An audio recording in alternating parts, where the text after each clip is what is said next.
Hi, this is Brian Kim. I'm going to share with you this case of a patient who had cataract surgery and was found to have a refractive surprise. She's a post-myopic LASIK and she wanted to maintain her near vision, but despite our best efforts, she ended up closer to plano. And so we went ahead and chose to do an exchange, even though it's about 3 months post-op. And I'll show you kind of my standard technique in doing an IOL exchange in this setting. So you can see this is a single piece of acrylic lens. You have 360 degrees of overlap of the rhexis, a nice size rhexis. And that's one of the things I'm going to recommend. If you're a refractive cataract surgeon, you have to know how to do IOL exchanges. But then also, I think it's important for you to polish underneath the rhexis edge. And I do that as a standard technique, but it is really helpful when it comes to doing the exchange and be able to lift the anterior capsule off the optic.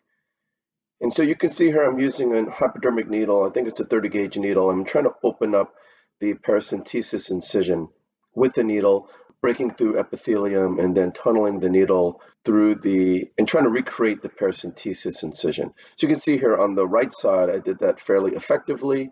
And so I'm injecting some intracameral lidocaine now.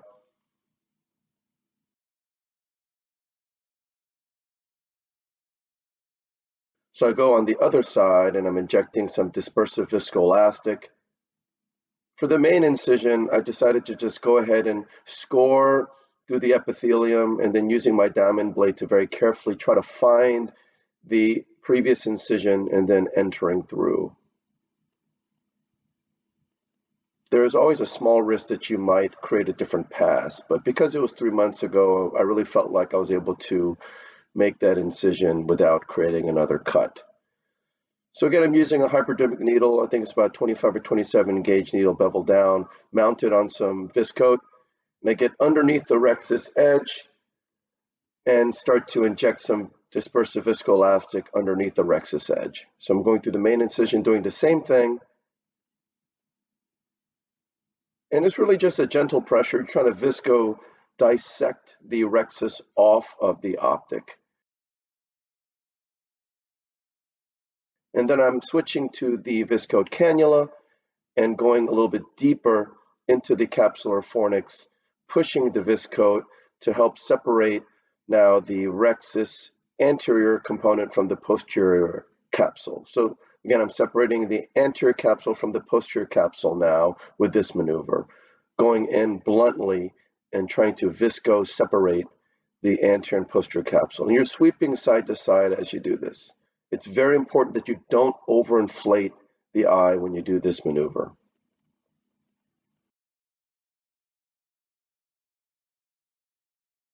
So you saw I kind of burped some more viscoelastic as I went. So I'm going sweeping side to side, getting closer to the subincisional area. And now this is a cyclodialysis spatula. I'm going around and sweeping and just making sure there aren't any adhesions between the anterior posterior capsule as I'm sweeping side to side. And I'm going through the main incision and doing the same exact thing. And you can see there's going to be areas where there are adhesions and you want to bluntly separate that off, and that's why you want to switch to a blunt instrument instead of using the needle.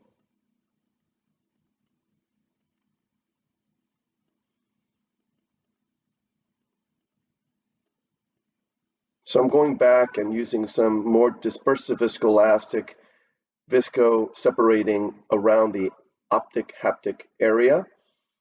And you want to get into that haptic area and dissect some more because the haptic is actually caught deeper into the capsular fornix. So I'm using a Sinskey hook to pull the optic up, and in doing so, the haptic is coming up as well. However, you can see that the haptic is a little bit socked in. The terminal bulb is still adherent to the capsular bag.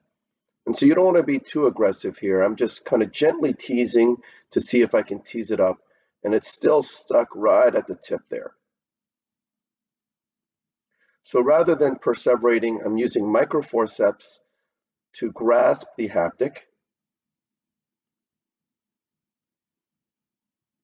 And I'm making sure the optic doesn't come up towards the cornea. That's what you see me pushing down with the Sinskey. But as I pull, you can see that it causes the haptic to disengage from the capsular bag.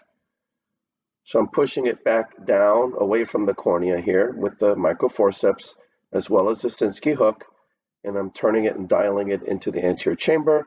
And then thankfully the subincisional haptic dials out of the bag fairly nicely and easily here. So there's something wrong with my IOL holder forceps. So I switched to now these tying forceps,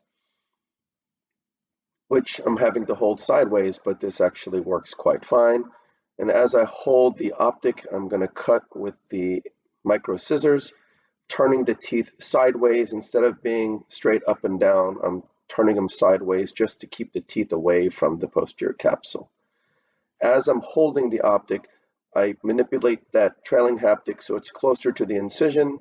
And now I'm switching from the scissors to these smooth forceps, pulling the haptic out and then grasping the tip of the optic, the cut edge of the optic, and then pulling both out through the main incision.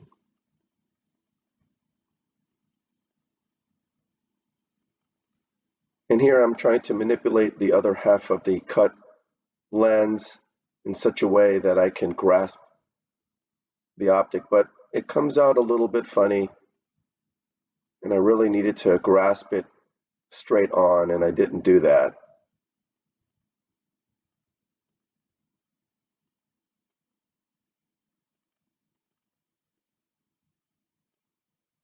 So I pushed it back in.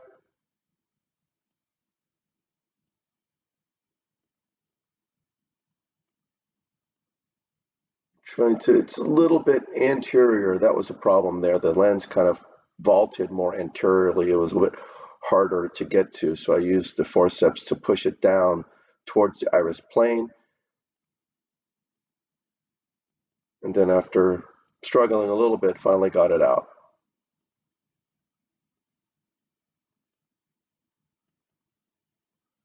So I'm injecting some cohesive viscoelastic to fill the bag now.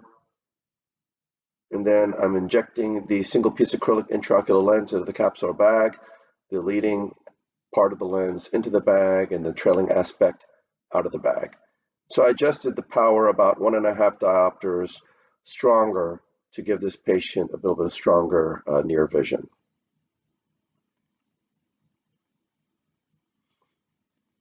So I go in with irrigation off, activate fluid, tease the trailing haptic into the bag, go under the optic, tilt it, rotating the lens 90 degrees.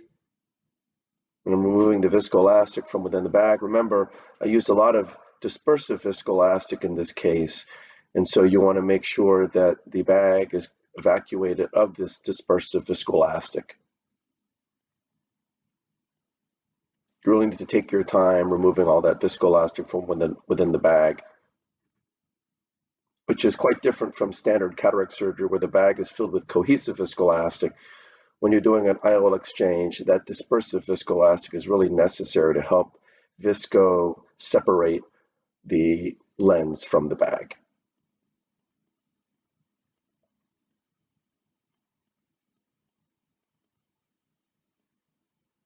And I'm just turning the lens so that the haptics are in the horizontal direction as well. Again, this is from Dr. Bonnie Henderson's research about turning the haptics in the horizontal meridian to help reduce negative dysphotopsia. It's a fairly easy thing to do, and I feel like it's worth adding this extra step. I don't want to recreate another problem in the context of fixing another problem with this IOL exchange. So I'm switching to the visco mode, removing all the viscoelastic from the anterior chamber. And just, again, reiterating some of the steps, I tried to reopen my side port incisions using a hypodermic needle. It's really not the easiest technique, but if you create another incision, there is a chance that you can have a leakage. So I think that's the key when you're dealing with an IOL exchange situation. If you place another incision within your original incision, there is always a chance that you're going to have a leaky incision. So you can try to avoid doing that by bluntly opening it up with a needle like I did, or if you're going to have a leaky incision, make sure you place a suture through your incision. Again, Safety's first. You don't want to risk endophthalmitis in a situation where a patient's already not happy because you have to do an IOL exchange.